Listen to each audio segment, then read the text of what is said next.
Viewers, in today's adventure, I am going to walk you through an interesting story of how Jesus walks on water.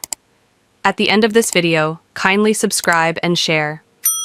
One evening, Jesus and his friends, the disciples, were out on a boat in the middle of a big lake. The sky was getting dark, and the wind started to blow really hard. The boat was rocking back and forth, and the waves were splashing everywhere. The disciples were scared. They didn't know what to do. Suddenly, something amazing happened.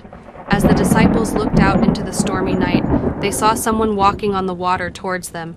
They were surprised. They thought it was a ghost. They were even more scared. But then, the figure spoke.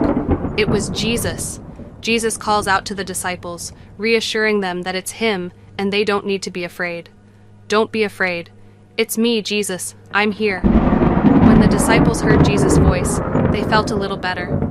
But Peter, one of Jesus' friends, said, "Lord, if it's really you, tell me to come to you on the water." Jesus smiled and said, "Come." Peter looked at the water and then looked at Jesus. He was nervous, but also full of faith. He climbed out of the boat and stepped onto the water. Guess what? He was walking on the water, just like Jesus. But then, Peter saw the wind blowing and the waves crashing around him. He got scared again, and he began to sink. "Lord, help me!" he cried.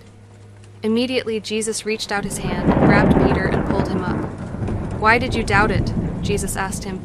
"You were doing great when you trusted me." Jesus and Peter climbed back into the boat, and as soon as they did, the wind stopped. The water became calm, and the disciples were amazed. "Truly, you are the Son of God," they said. The disciples learned that Jesus was always with them, even when things seemed scary, and they learned to trust him, no matter what.